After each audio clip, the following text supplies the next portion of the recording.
Hi, I'm Erin Lundy. And I'm Madeline Walden, and this is Aquarium of the Podcific, a podcast brought to you by Aquarium of the Pacific, Southern California's largest aquarium. Join us as we learn alongside the experts in animal care, conservation, and more. Hello, Podcific listeners. Madeline here. In editing today's episode, I realized that we never fully introduced our guest. So here I am, post-record to do so. Today on the podcast, we have our Senior Director of Birds, Amphibians, and Mammals. His name is Brett Long. Thanks so much for tuning in. Welcome back to Aquarium of the Podcific. My name is Madeline Walden. I'm the aquarium's digital content and community manager. My name is Erin Lundy. I am also here. I am the aquarium's manager of conservation initiatives. This is a really cool episode. Today we have our Senior Director of Birds, Amphibians, and Mammals. Wow, so many things to direct. Talking about animal care, careers in animal care. But we recorded the episode already, so we're recording this intro post. I really liked that the conversation went more into conservation and the idea of conservation and working in the conservation field. So I think we're going to trick you with the title that it's about how do I get a job at an aquarium or how do I get a job in a facility like this. But I think you're going to learn so much more on top of it. So I'm excited. Erin, how was it interviewing your boss? We didn't talk about I never really the fact mentioned that Brett is your boss. Yeah, funny because I'm in charge and he's not in this room.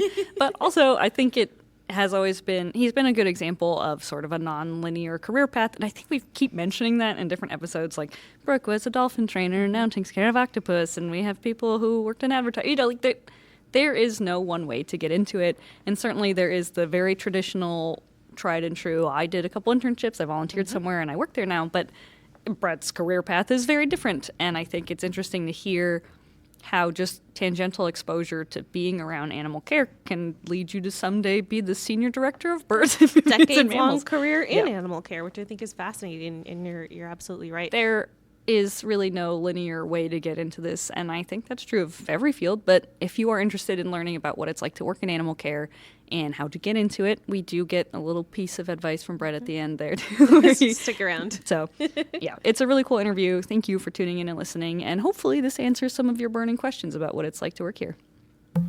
Let's get into it. Today we have on a very special guest. He is the Senior Director of Birds, Amphibians, and Mammals here. Hi. All of our titles are getting progressively longer the longer that we work here. I think mine started out as mammologist, and now it is several words long. So many words. What did you start as? I started off as the bird and mammal curator here at guess AOP. Yours hasn't gotten too much longer. Too A couple words. So you're the Senior Director of Birds, Amphibians, and Mammals. Can you describe for us sort of what that means? Sure. I get to work with a large group of people that provides the daily care for most of our birds, amphibians, and mammals. All right. Like you. Yeah, just like me. Mostly amphibians, sometimes mammals, occasionally a bird here and there. But you didn't start here at the aquarium, although you certainly are from Southern California. So where did your career start, and sort of how did you get into this? I sort of fell into it. When I moved away from home and was following my heart and following a girl, I stumbled into an opportunity in Santa Cruz, California, and got to start helping out on a project that was looking at physiology in marine mammals. So when you were studying physiology of marine mammals, what did that look like? I think studying probably isn't accurate. I was the guy that liked to work or liked to fix things, and had a knack for working on things. And so the team of people that I worked with, most of them had probably grown up thinking that they were going to either study or work with marine mammals, and really were there to focus on that. And I was like, hey, that gate needs to be fixed, and or that truck needs to be whatever that was, and it was a cool group of people, and it made me look at sort of working with animals differently, and so I formally volunteered on this project. And again, my scope or my additions to that project were really facilities and maintenance, and here learn how to take care of animals on the side. And then a project, we got funded for a project that required people that could build things, fix things, drive boats, and in this case, scuba dive to help maintain some things. And so I was offered a paid position before a lot of other people that had been there longer, but because I had focused on some different activities, and then when I got that paid position, they're like, oh, now you really have to learn how to take care of animals because you don't get to just do one thing. And so you were sort of pushed into animal care, although your true passion was fixing doors in cages. I think like a lot of people, I certainly grew up with every animal that you could imagine at home, whether it be fish, frogs, dog, cat. A tortoise? And a tortoise, you're right. And a tortoise, a very long-lived tortoise. And probably was more an aquarium kid. Like that was what, and started working in a pet store. It was my first sort of, when I'm 15, 16, and it was all about fish. And to the point where my family let me dedicate a room in the house. I had my own little mini fish room? Oh, yeah.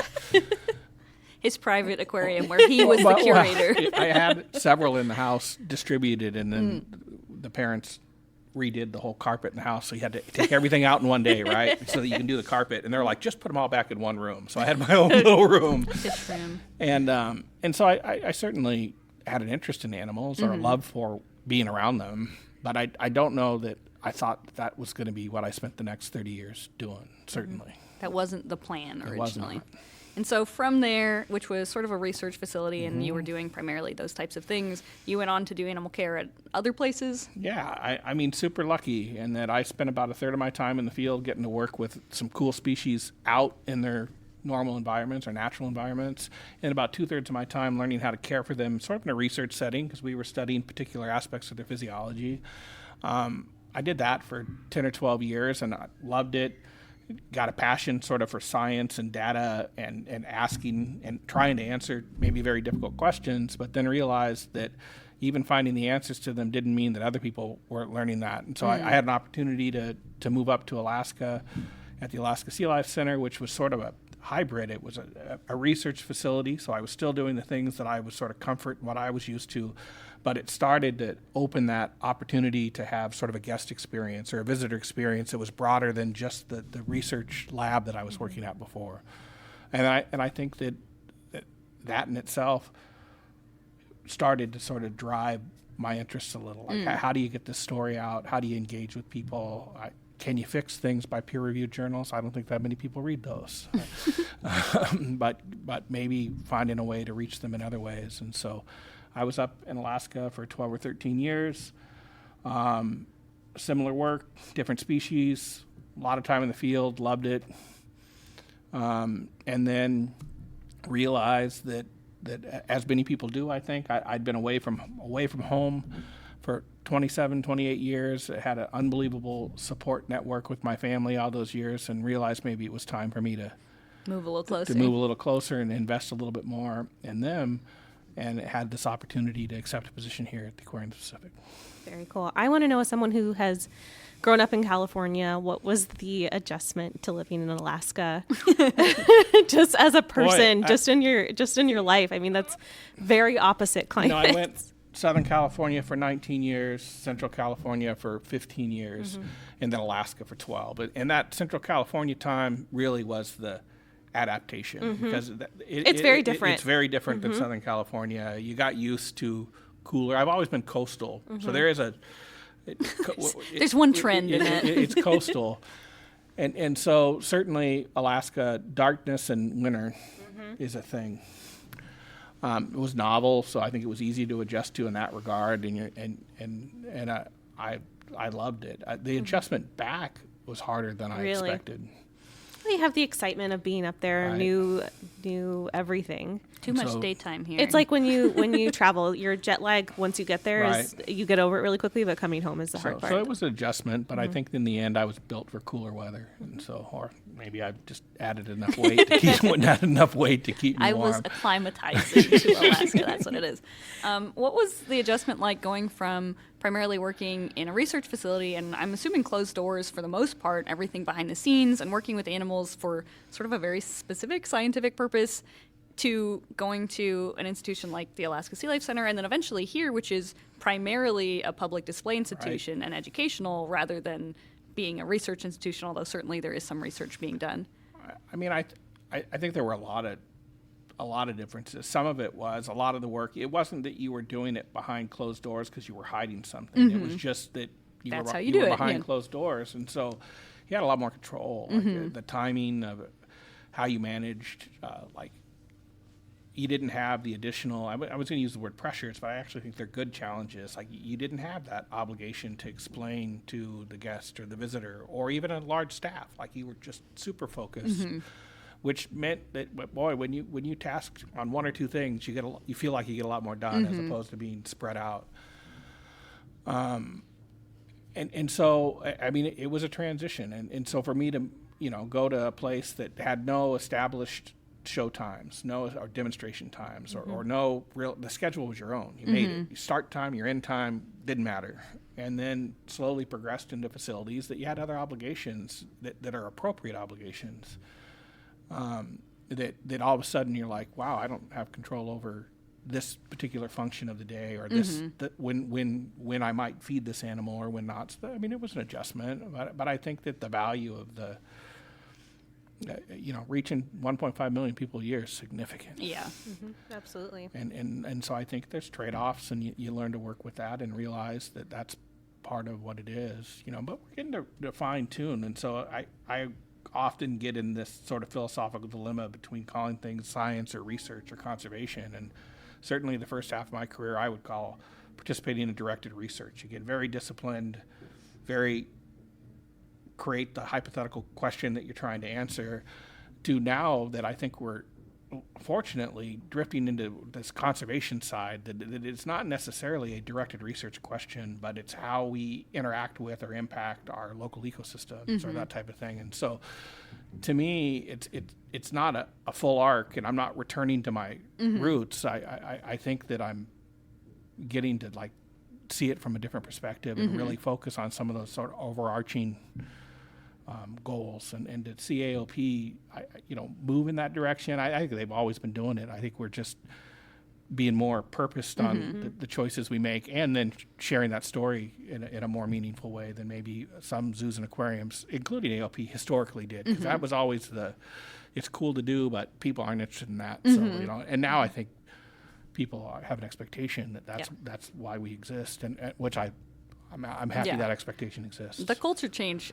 around zoos and aquariums has been really cool to see over the past, decade maybe. Because I remember growing up, going to a zoo and just knowing that it was to have a good time and not really expecting to necessarily learn about what that zoo does for local ecosystems or animals. And now you come into it and you're like, hey, cool, what are these species and how are we helping them in some way, shape, or form? And I think that's a really cool change to see. And I think it's a great change to see. And I had a CFO that I worked for that, total respect, that once asked, as a good CFO should, what's the return on investment? Like, what's your return on investment in conservation? Like, because it's not a dollar thing. Like, you can't say I'm going to put in $5, I'm getting 100 back, right?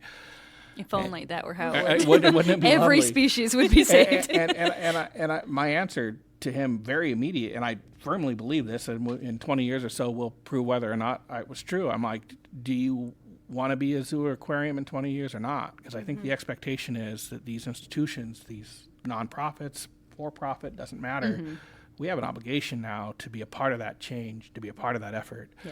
And I think those institutions that choose not to participate in that are going to be less attended, which then therefore translates into, not there. And so it's a long game. I mean, even look to this year. You have a role that is specifically conservation based. Yeah, that hasn't been the case. I mean, new last year, but yeah, I guess that's true. But it's been cool to see that didn't exist before, and that actually exists because Brett created that role, because there was value in it, and there is a lot of cultural change around zoos and aquariums in general. And most of the staff that we have here are super excited to get out and participate in local conservation initiatives. And it's really neat to be able to bridge that gap of like what that skill set is, because who else besides people who work at rescue centers ever handle marine mammals day to day? Well, how cool, Aaron, in your first year in this newly envisioned role, right?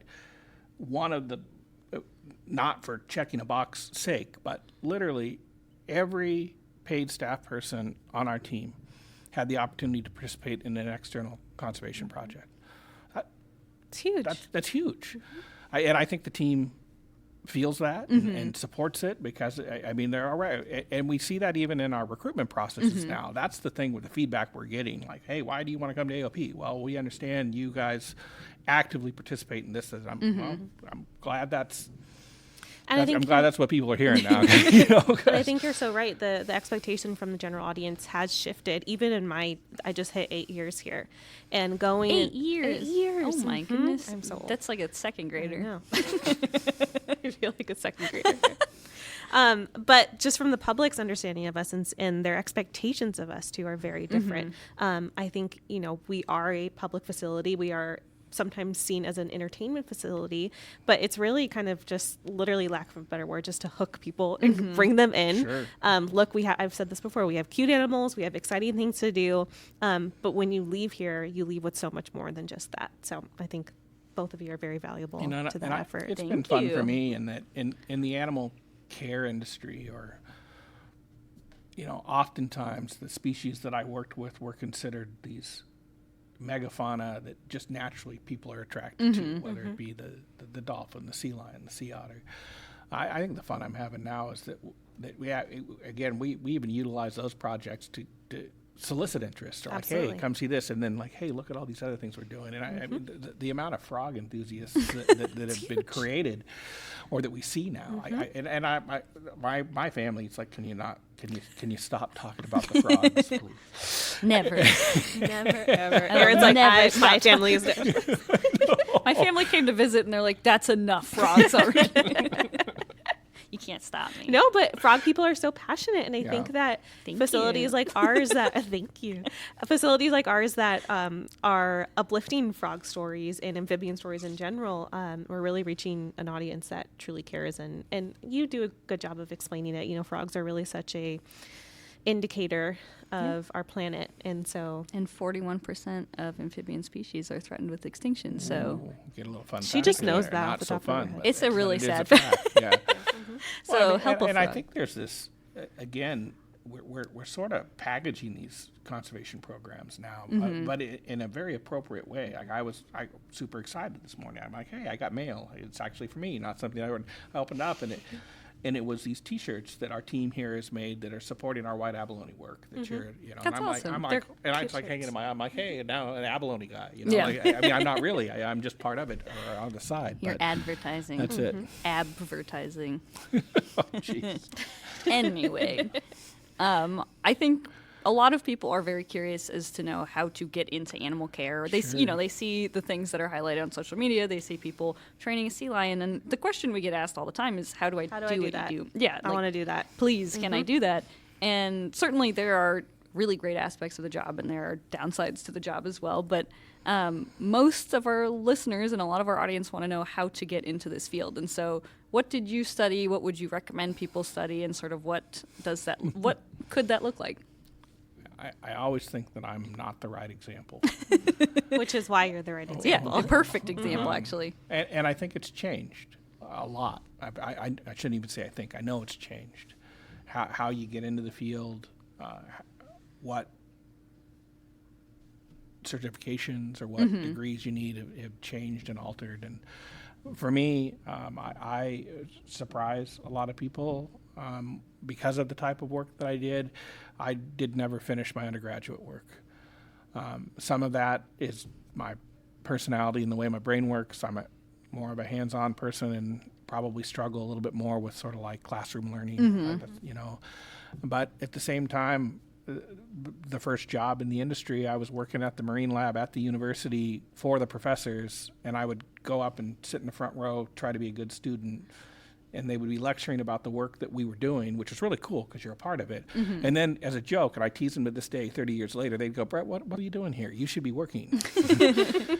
And I'm like, okay, I got to go to work, And so I was like, I was fortunate in that I think my willingness to maybe do the jobs that not everybody wanted to do helped me in that capacity, that I got to do some I get to do some really cool Yeah. things.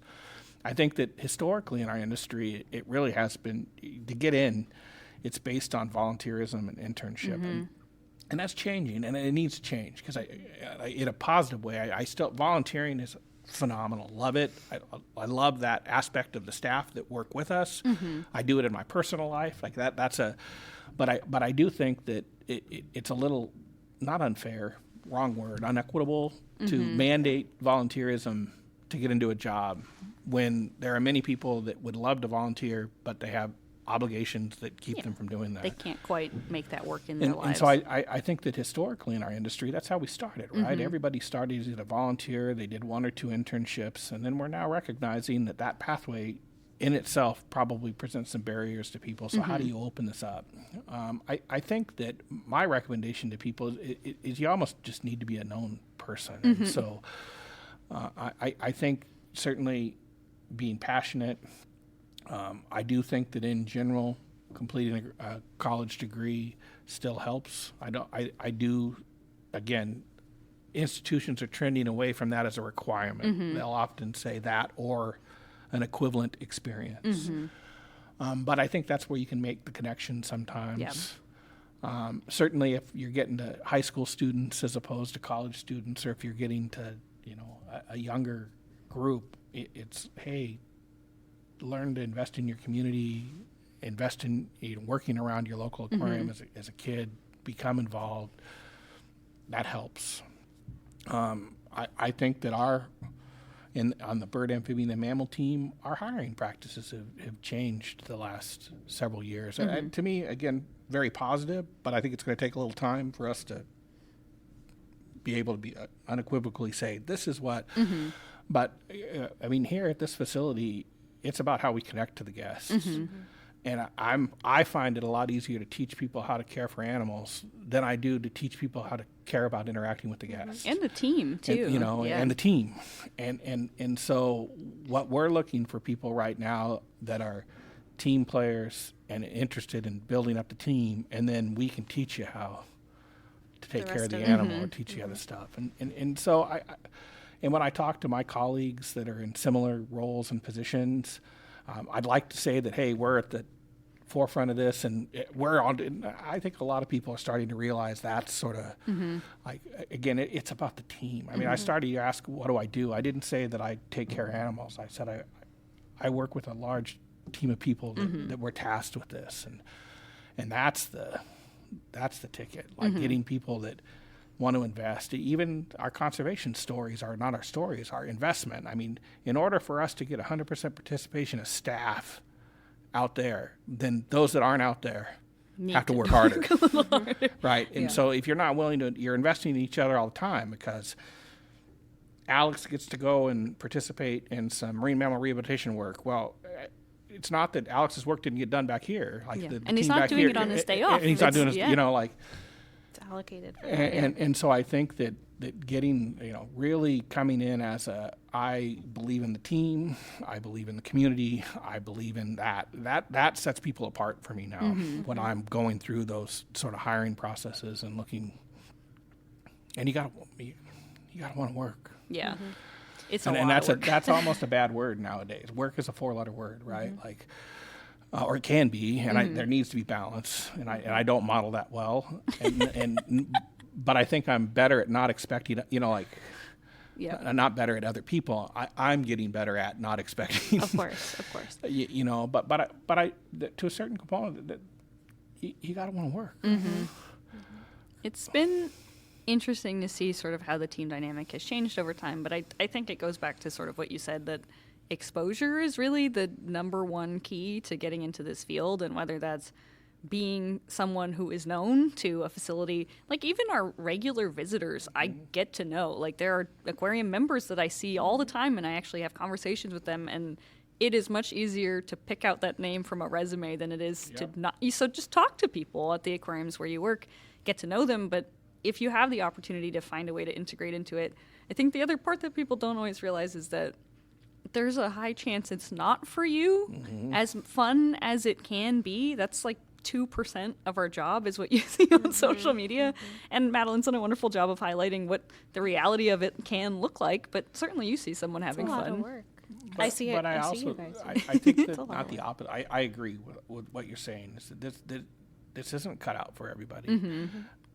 But equally important, I don't think it has to be someone's lifetime choice. No. Right? And so I think we've had to change, almost modify our definition of success, or how do you qualify a good retention? Well, if I have a person that put in all for 4 years, and after 4 years was like, hey man, what an experience, and this is what I've learned about myself, and I'm going to deviate into this other pathway, I don't look at that as a failure anymore. And I certainly used to. We were taught to look at that, oh, you lost a person, no, I'm like, actually, you know what, like, because this is I would change, well, maybe there's a few things I might change about my pathway to where, but I don't regret many of those things, and I love the things that I've experienced, but it is not, I mean, it's cold, it's wet, it's Fishy, stinky. stinky, smelly, I have not glamorous been work. told by many guests how bad I smell. Like, you're just walking through a Wait, crowd you and people are need like, it smells terrible in You're here. like, it's okay. me. I'm so sorry. It's either bleach or fish, Yeah, right? Like one or that's the other, on the or good days, frog, it's bleach or maybe, fish. But so. yeah.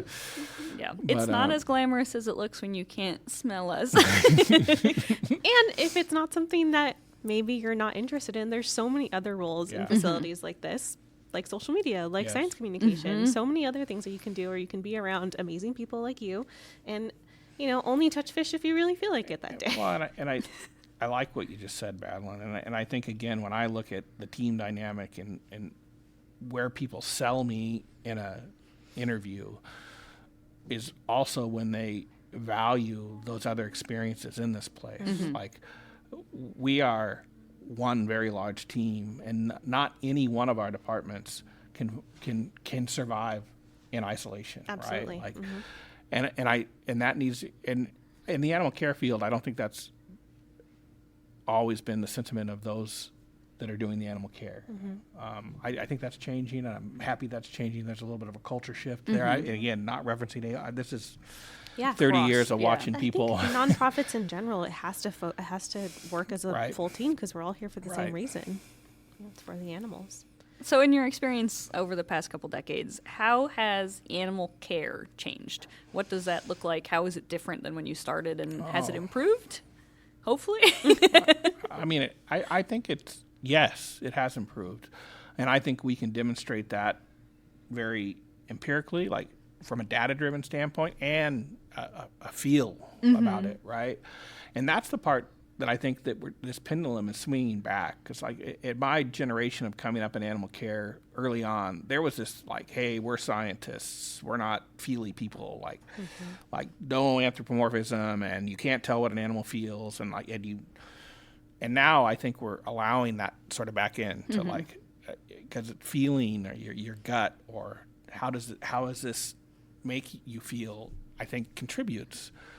And so, we used to call it animal care, and animal care to me now is, the needs of the animal, the environmental parameters, the nutrition that they need. That's animal care. Like, you clean things. Here are your protocols. You your have sanitation. cared for them, yes. Now we're looking at it this broader, like, is this animal thriving in that environment? And how we define what thriving is, there's some variances in that. But so I think we look at it different, and we're looking at it at a much, at the same time, a broader lens, but then a very focused effort to ensure that our animals that are in our care acting like they're supposed to. They're supposed for to. lack of a better term. And so I feel like that's very positive and very different than how we evaluated our animal care programs maybe 15, 20, 25 years ago.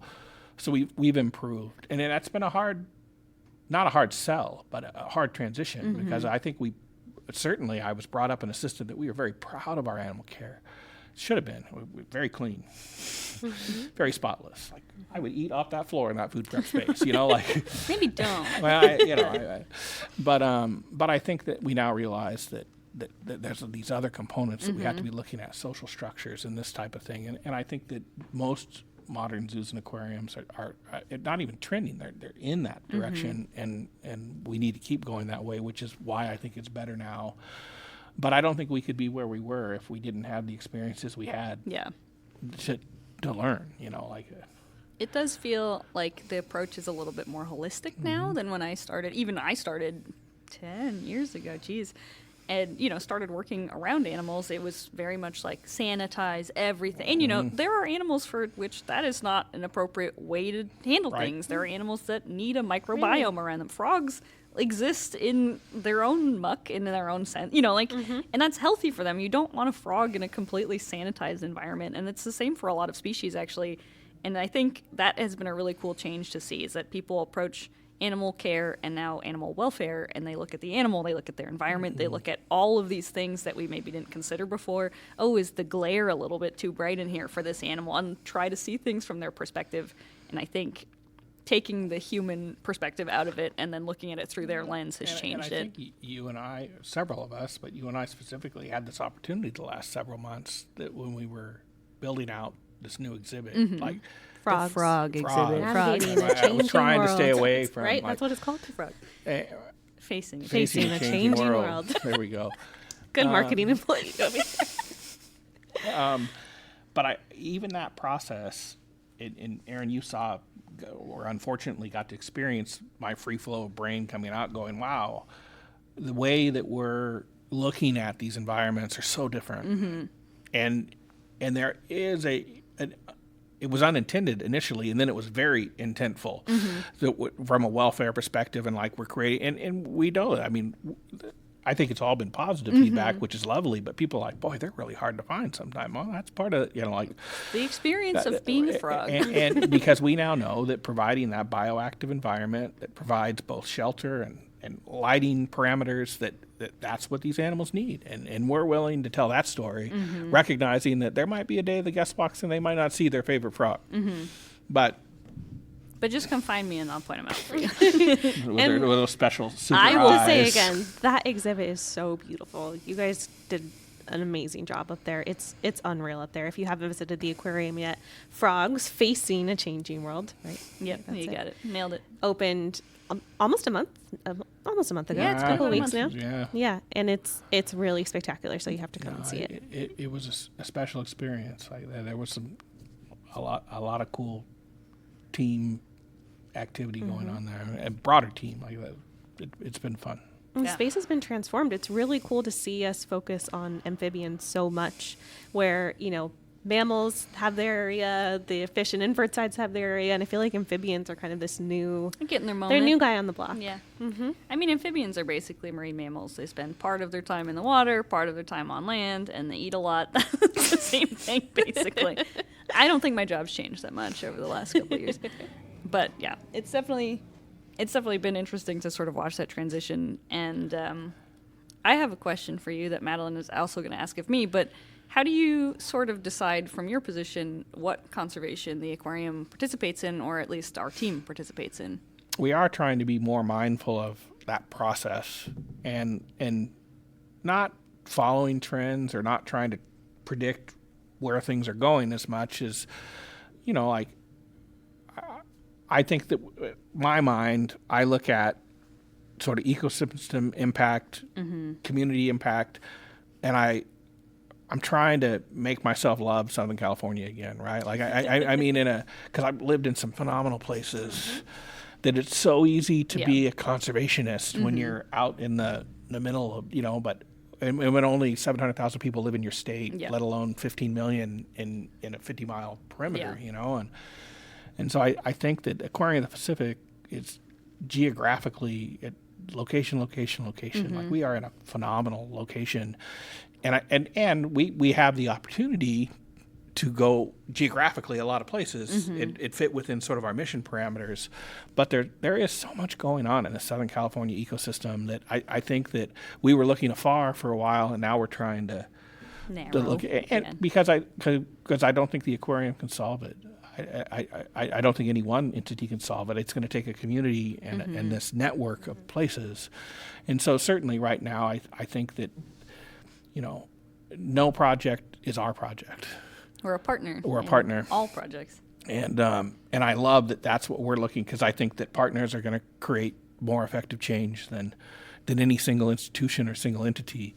And how do you then expand that into, community participation or guest participation, or how that is. And certainly you do have to put your mission hat on and go, hey, is this about Pacific Ocean related activities, and make sure that we try to stay as true to that as possible, or create that kind of, but I don't know if that answered your question. I think it does. I have a question. So going from somewhere like Alaska, where you're so connected to nature and you see everything right there, versus working in Southern California on conservation efforts, do you find it disheartening sometimes seeing the cause of a lot of the issues that animals face in the wild? This is like the dark part of the podcast, right? Well, the sad part. I mean, because none of us, I don't even remotely promote that I think that I have the reasons why, and as much as I've been academic adjacent, I am not an academic. But I mean, people are the problem, right? Like, and you're faced with it. So, I mean, and I think that the reverse of that to me was what I recognized in living to Alaska is that Alaska is pristine, not because the people are conservationists or environmentalists. There's just fewer of them. They're not there. And so you come back here and you're like, how do you affect that change? Like you just hit it. Like trying to get our communities to be more respectful of those environments. And I think it's part of the reason why I've become a little more interested in these smaller in scope projects, but not, like how do you get someone to, our monarch butterfly programs that we're looking at community gardens and investing in those, like that's how you do it, right? You got to get these people to be passionate and want to be involved and make it about a 20 by 30 square foot plot of land in the middle of suburban or downtown Long Beach. People are going to connect to that. Absolutely. And so I do think that leads to our, so it can be tough, but I in my head, right or wrong, because I don't know that I'm right, Alaska was beautiful because there were no people in it. Or not enough people to muster, Coming from Hawaii and moving to a place, I know you lived on the East Coast too, very different locations as a conservationalist. I think it's similar. It's definitely that people contribute the most to sort of the environmental damage, unfortunately, that we see. And I don't think it's ever intended to be damaging. And I think that's where it's hard, is people aren't trying to ruin things. People aren't trying to do any sort of damage. They want to help. They just don't necessarily know that. They don't know how. Yeah, or what can they do exactly. to help. And sure. I don't necessarily think that the way that our society and our economy and everything is set up is made for people to be able to help. And I think we are seeing a shift, and we are seeing people start to prioritize that and actually put economic value on environmental things, which is really, really cool to see, like blue carbon initiatives. And there's talk about, giving biodiversity credits. If an ecosystem is biodiverse, generally that means it's healthy, and that's worth money to someone. That is really cool to see those changes becoming a thing. But I think a large part of the issue is that people are just not given the tools or the access or the time, and it just really isn't set up for us to be a part of our ecosystem. We still consider ourselves people who are separate from the environment, and we are not part of the ecosystem. Therefore, why does it matter what's happening? And I don't think people necessarily recognize that we are very much animals still living within and I really an liked ecosystem. What you said, Aaron, because I think sometimes I can certainly take a darker view on people in general. But I think you're right. A majority of the people out there is no intent to cause damage. No, they want to help. I need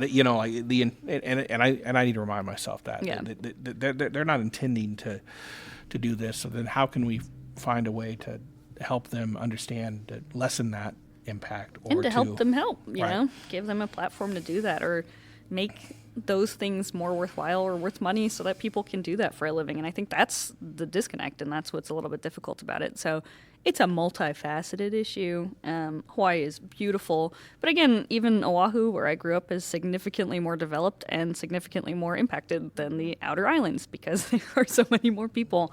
And so I think it's going to take a lot of time. I think it's going to take a cultural change, and hopefully we can undo some of the damage that we've done before it's a little bit too late. But it's tough out there. You told a story on our friend's podcast, the Pelicanus podcast. Remember what story? The story was about a ecosystem here in California that over the course of your career has changed significantly. Ooh, Elkhorn Slough. Yeah. And I think that's a really great story to talk about. You're seeing the impacts in real time. And positive impacts, Exactly. which is the cool part, to me, the cool part of the story. Because I do think that a lot of the stories we tell, we don't intentionally make them doom and gloom, or we're often telling the hard part of the story, or this is the impact, or the population has dwindled to this, or that type of thing. And so for me, this one, again, it goes right back to some of my first opportunities to work in this field. And I was based out of Santa Cruz, California, working for several professors at the university. And one of those professors was studying harbor seal populations in this particular body of water called Elkhorn Slough, which is estuarine system, feeds into Monterey Bay. And wow, what a fun project. I mean, you're feeling like a young cowboy out there getting in it, and collecting samples from these animals to learn more about them and do all that kind of stuff. But what kind of samples were you collecting? All blood samples, hair samples, fecal samples, urine samples, you name it. How did you collect a fecal sample from a wild otter? Well, I was the guy that had to hold the seal, so I stayed. Those samples were collected. We would do a short-term capture and hold the seal, and then you could use a catheter to collect a sample.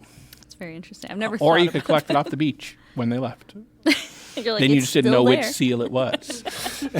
And sometimes it was important to know which seal, as opposed to. I think stories like this are important to say. Do you want to work in animal care? Is this for you? Some people are like, yes, we I always want had to choose. I was, because of, at that time, probably my size more than anything, but I always got the bitey end, which I was very happy with, because I'm like, you guys can deal with the back end. I'm going to take the bitey end, and so I spent more time facing front.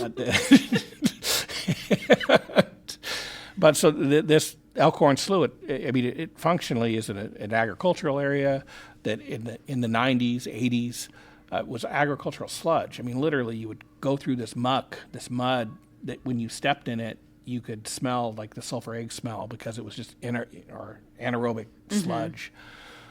We used to tease like we didn't know what we were going to catch later, because you're like, this can't be good. And we weren't there for the slough. We were there because the seals utilized the slough, and we were studying the seals. And 25 years later, now we're getting to participate in a project that's not looking at seals, it's looking at sea otters and sea otters' impact on their ecosystems. And Elkhorn Slough happens to be a location that it's been demonstrated that by the otter population recovering in that slough, whether that recovery was because rehab animals were going into there and reestablishing, or whether it was the population was growing on their own, it's an entirely different ecosystem now. You put that keystone predator back in that eats the herbivores, then the beneficial algae start growing back, which it's amazing. So like I go up there now, and I was just up there last November, and I'm like, man, I spent 10 years of my life in this slough where it was just brown and sludge, and now it's eelgrass and like this otter population of 100 plus animals, and it's amazing. And so, and like, how cool that you're a part of that. You're a part of the reason it looks that way. Maybe I certainly, but that part for me means we can change this. I didn't anticipate in my career that I was going to see the positive impact. It was just the continual erosion, environmental decline, like all these things. And I think we can make that difference, and we have. And so doom and gloom, and we need to be aware, because there's some tipping points that we're going to be a hard time coming back from, but it can be done. There's optimism. Yeah. Good. What's your favorite part of your job? I think it's going to sound a little corny. I mean, at this point, it really is watching the team like materialize. Well, no, that's the struggle too, right? Like, and certainly, but to step back and see how the team is just coming together, and again, the most recent experience watching the development of the Frog Gallery, because again, it was that team, and working crazy hours. Everybody was tired, but we were supposed to be tired. You can't not be tired working the way we were working. But every one of them, I had to be like, go home. It was so reinforcing. Right, to like, be there. like, no, you need to, and that, it's been a while since I've experienced that. And that was cool. And to know, so I mean, in the end, the animals are cool, and I've done some things that no one ever else is going to get to do, and with animals, which is awesome. But it's a team of people in the end. You inspired me to say something. Reinforcing. I think it's really funny that you use that word because it's something that you're doing in your training. It's how we reinforce our animals. Exactly. And I think it's cool that there's something here that is reinforcing your optimism, your love to work, your love for your role. It's funny how much animal training is the same as people. I think people think that they are very different and very separate from the animals that we work with, and the training things are the same. My favorite animal training thing that is somewhat controversial, but is a thing, is an LRS, which is a least reinforcing stimulus or scenario, depending who you ask, where it's effectively just 3 to 5 seconds of a neutral response. And I have often found myself using that on people if they are doing something that is maybe like, I don't necessarily agree with that. If you stare at someone for 5 seconds after they do something sort of undesirable, they often will be like, maybe So animal care is leaking into your life, into 100% human care. The psychology is Very interesting parallels to real life and aquarium life, which I guess is real life for you guys too. There's a handful of people who transition from animal care to child care and working with kids, because effectively those are very similar. Not offensive to children. Marine mammal behavioral management originated with child psychology. It was all B.F. Skinner and that's cool. That was all child psychology in the 50s and 60s is what led towards that. The principles that you predominantly use to shape behavior in most animals. I shouldn't say marine mammals, but it's funny how now we're applying it back. Yeah, we're like, actually it is for people again. That's really cool. Okay, we have some questions for social media, and the first one is, did you always want to pursue a career in animal care? No? What did you want to do? Yeah. I thought I was going to be a doctor, like a human doctor. Like if you ask my family from when I was like 4 or 5 years old, that's what I said. And to the point where when I was in my, senior year of high school, I was like looking at college programs from that sort of pre-med lens. And I realized my first my first quarter in college, that all went out the window. It's a lot of school involved. That was not going to be, but I mean, I never thought this is what I was going to do. But there's always been some sort of care that you've been interested in, which I think is fascinating. Yeah, I hadn't thought about it from that perspective, but. Very interesting. What's the most interesting animal you've worked with so far? And it changes. I don't have a. What's the rarest animal that you've worked with? Let's start there and then work our way back. I guess, from a marine mammal perspective, probably a Guadalupe fur seal. Pretty rare. From a listing status standpoint. No, that's not true.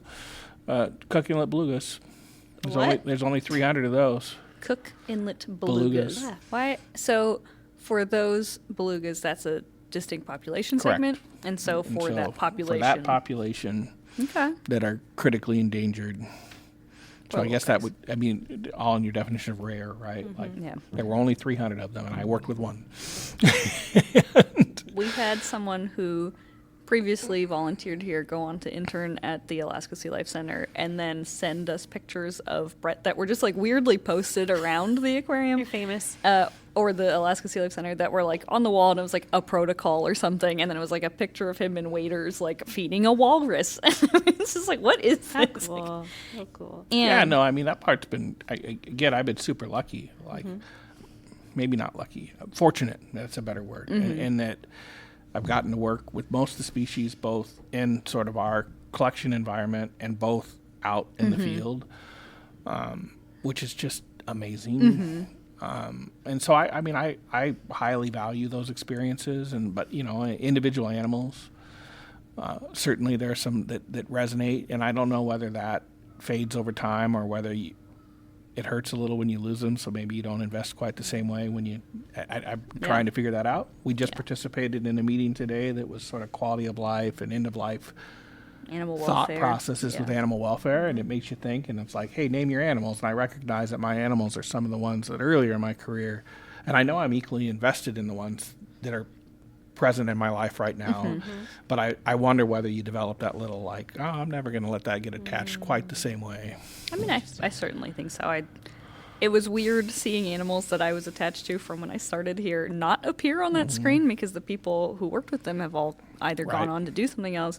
And the animal that I think has impacted me the most in my career is the sea otter that has unfortunately passed away. It is weird how much I still think about that singular animal that I worked with, and how much I can think that individual changed the entire trajectory of my life. And I don't know that maybe that just doesn't happen later in your career when you are more involved or more invested, but I can specifically name several things that I probably would not have ever done if not for the existence of that creature, which is cool, but also just such a weird thought process. And she has never probably thought of me like and that is the other hard part about loving animals, is they don't love you back. Yeah, they know you. They know of you. They might like you a lot. Yeah, but it's not.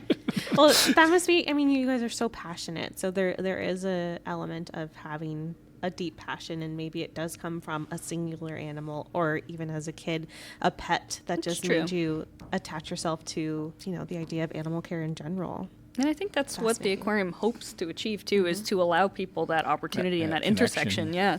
Because I could tell you that I probably cared a little less about California sea lions until I saw them, and I was like, that's really cool. Like, I want to be around that, and I want to do something. And then we sneak in the frogs. And then we're like, hey, love this also while you're at it. Yeah. And it works. It does. It truly does work. I think that's your mention of the frogs. That's the part that's interesting in my own head, is that I can't pick one. Like, I mean, over the span of the career, like, I am blown away by my enthusiasm by the Mountain Yellow-Legged Frog Project. I mean, and again, I think some of it I can go, hey, they're technically from the mountains that I grew up in as a kid, and so I have my own little connection point right there. But I am equally passionate about that project that I was about a marine mammal project that I'd worked on, and I'm happy that I can rekindle that passion and still feel it. I'm at 30 years, which is, I don't know how, like that part. I also think the passion is contagious, though, because learning from Erin about these animals and seeing how passionate she is, and then seeing that passion literally spread through the team, and seeing how, and like, now you guys walk past the exhibit and you're like, look at, they're being so cute. And like, to the untrained eye, you're like, that's a frog. There's a frog. That's a frog. But now I'm like, oh, they are so cute. It is contagious. So come to the aquarium. They're all doing stuff. That's the coolest part. Like, not to be defensive over the frog, but you walk by and they are doing things. I'll tell you what people need to see is the wrestling matches with the Smoky Jungle Frogs. Yeah, that was pretty cool to see. We had a night event the other day where our Smoky Jungle Frogs are all males. They are fine. They are not hurting each other, but they can be a little bit territorial, and part of the way that they express that is that they will wrestle. And it's pretty cool. It's pretty cool to watch. It was happening this morning, and I'm like, this is cool. You're invested. But people are watching it and they're like, oh my gosh. And they can see that they come away totally fine. One is the winner and sits on the high rock, and the other one is down low. But like, it's just cool to watch this like little community of animals doing whatever it is that they would be doing. It would be doing in a wild habitat. Wrestling. What's the most challenging animal that you've worked with, and why? I think that in general, birds can be more challenging, like, because I don't think they don't show. They're complicated. They're complicated, and they hide it really well, and then by the time you see it, you're like, oh, like it, and whereas I think that a lot of other terrestrial species, it's like they're not hard, and so I think it depends the challenge, like.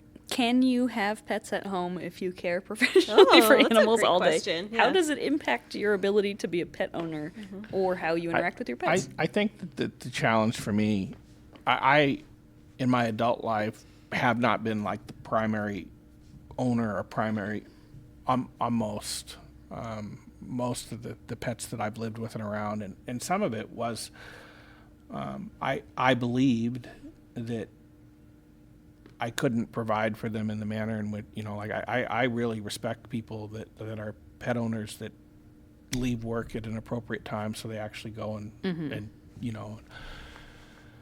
And I have a tremendous amount of respect for that. And I was always so like, oh, work must be done, that I didn't ever like become the primary person, because I was concerned that I couldn't provide for them in the manner in which I believe they should provide for. And so, I mean, so right now I do not have pets at home. But back to the reinforcement talk, I was heavily reinforced for not having pets. In particular, when I lived in Alaska, because part of our response network, we were the only rehabilitation facility for marine mammals in Alaska. And so any marine mammal that's stranded that the federal government had interest in either sampling or helping to try to recover, you had to respond to. That we could respond to. Yeah. And when 90% of your team either has a dog, was in a relationship and had children to take care of, or had a dog, they'd be like, Brett, can you get on a plane? I'm like, go bags in the car, let's go. You know, like, so I mean, I think there's a little, but then you learn that you invest in other ways. You become a really good dog sitter, you know. Like. But I do think that, like, even for me, I have a dog, and he is a very good dog, but the things that I prioritize with my dog are so different than what I think I used to. And when I was a kid, I remember when I had a dog, I was like, I'm going to teach him every trick. And so my dogs knew a ton of different behaviors. They could sit, they could bark, they could do a spin. And now my dog basically does nothing. But the trade-off was that I had trained him to just be okay with everything, and so I can open his mouth all the way, stick my hand down his throat if he swallowed something weird. I can trim his nails, and I can do the stuff that kind of matters to take care of him.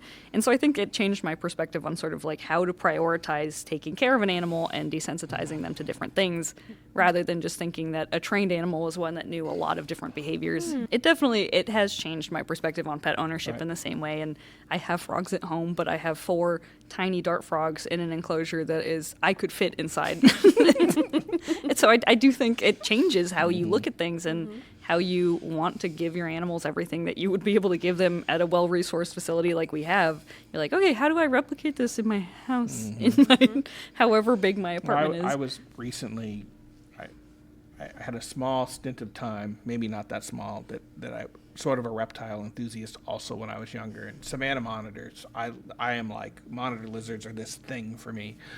And I saw one on an adoption page. Someone was, and whereas 15 years ago, I would have taken it in a second. And then I'm like, I need to look up what this animal needs. And I'm like, this animal needs 130 degrees in this spot. It needs this environmental parameter here. I go, it says the minimum specs are a 4x8, blank, blank, blank. I'm like, I am not putting a 4x8. Yeah, I can't own this animal. Like, I have to convert the whole second room into a savanna monitor home. So I do, in that particular regard, I think I'm more guarded in that I believe that I have an understanding of what is needed, and I recognize that my lifestyle and schedule probably can't do that. It's pet in particular in a single, like you're the primary person as opposed to a partnership or a family that has, you can spread that out and do that kind of stuff. That's the most responsible way to care for a pet is to put all those needs first and realize, or desires to want the pet in the beginning. So you can't have pets if you want, but you don't. But once you've seen how I think it looks, sometimes you don't want to come home and more people in train. the animal care industry have pets at home Yeah. than don't. And I'm not implying that they are not caring for them in a meaningful and appropriate way. It was different just, lives. yeah. Our last question from social media, and probably the most difficult to answer because all of this time, we sort of circled it, but we didn't really mention. What is your best advice for someone who wants to pursue a career in animal care or potentially change their career to be in animal care? It's not an easy question. But as someone who hires for careers in animal care, I feel like people would really respect the perspective. I think that, again, it's two different. Like, for the person that has a career or is in an industry that's not animal care and is interested in getting into it, that's where I would say volunteer somewhere first. Like, use a little of your spare time. So I think that my answer is a little different for those that already have an established career. And I think for the person starting out or that has grown up and that always wanted to work, again, I really do hesitate to say you must go volunteer, because I think that, again, that sets up this weird precedent. weird precedent. But I think that it's about being known. Like I look here at the aquarium as an example. We have this, what I consider a very cool, incredible program that are volunteers, that are kids while they're in high school are having an opportunity to come in and participate in various programs. I can't tell you how many people that I brought in for an interview because I met them, or I've interviewed colleagues that would come and said, hey, I know this person has an atypical background. I'm not asking you to give them a job, but we at least let them in the room. And then you're like, wow, look at this, and we've got some really cool team members because of that.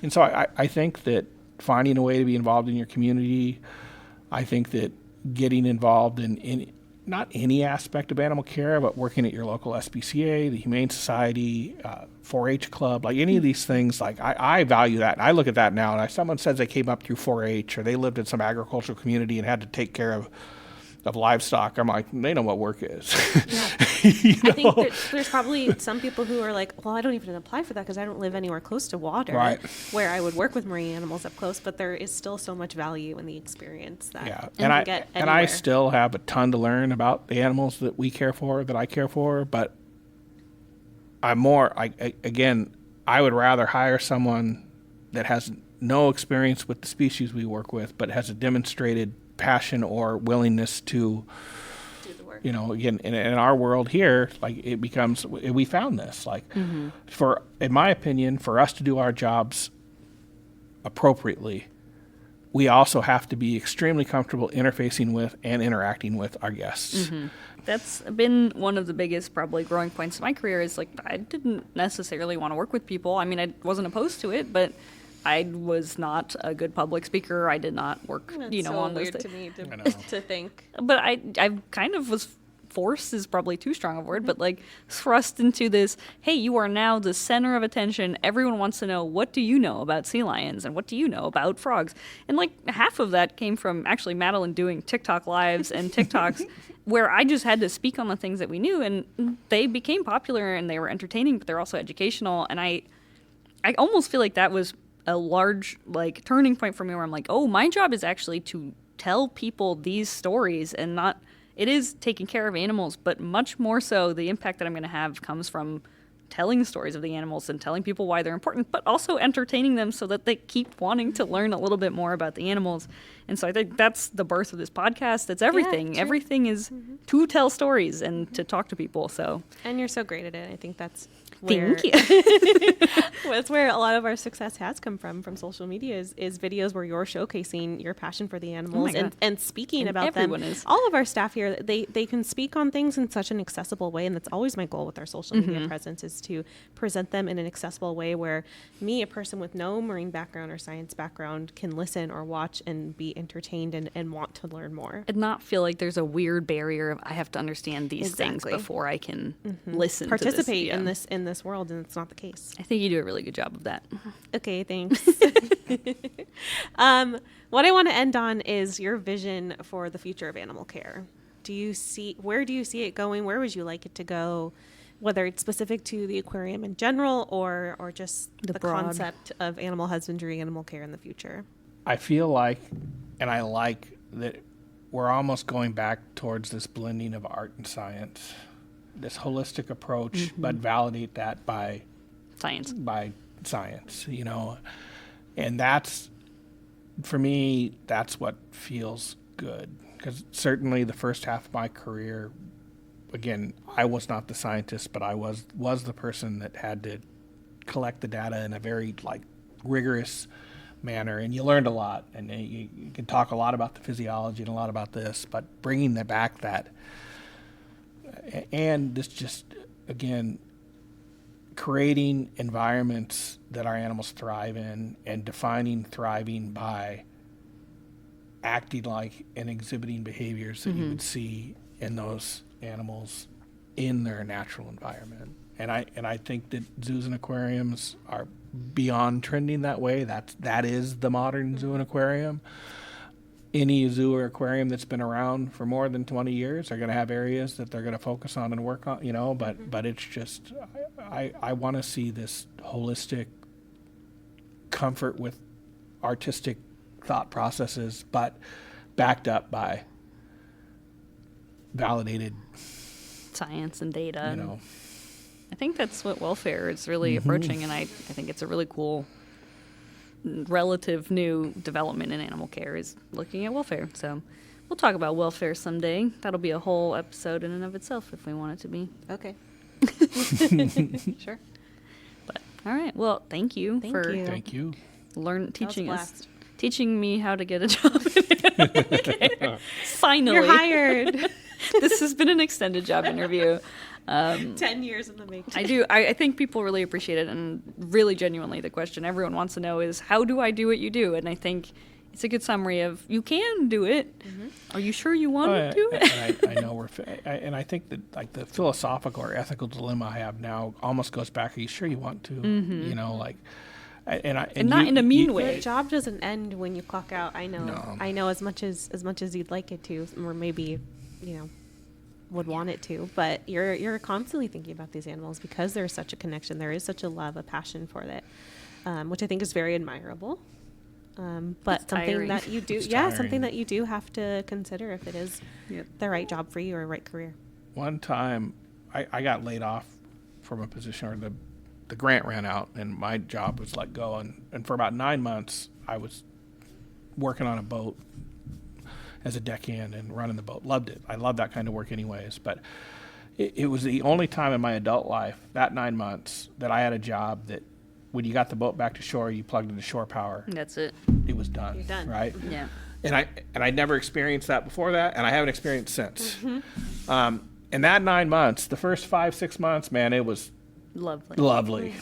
And then I had, I'm like, So, I mean, for me, what reinforces me is not having something that the lights shut off and then I don't have that. But I don't think that reinforces everybody, nor should it. Nor should I expect everybody to have to be reinforced by that. But the reality of it is, I don't think you can stay in this field for a long time if your expectation is that you work 7.5 hours and you shut off a switch. And Yeah, that's it. You didn't care about the boat when you plugged it back in. He's What is the boat dreaming about doing? What can I do better for the boat? But Should I mean, really that- clean that it was tomorrow. 20 some odd years ago, right? Yeah. It's still very distinct in my memory of that feeling, like literally So plug into different. shore power, and you're like, Yeah. woohoo! Free I to don't go. know, like, and at Brain first, empty. in that 4 or 5 months afterwards, it was refreshing, to do that. But then There's a part of you. Right. The reason that you've been in this industry for so long is there's a part of you that needs that, Right. maybe, or the part of you that enjoys that. right, both probably need and joy. It's definitely it's a very niche job to have for the long haul, and if you're in it, you're in it. And I think that people should pursue a career in it if it's something that they know that they want and they're passionate about. But maybe just get exposed to And first. again, to add, or get in it, have a blast, and if you lose that, get out. Yeah, And take what you learned. Don't stay in. yeah. Just that, like, I think that's good advice for any career. Train your coworkers at your next job. Just Yeah, just start chocolate. throwing fish at people. It works great for me at my last job. Doesn't seem like it's working here. Well, thank you That's again. amazing. Thank you, Brett. That was wonderful.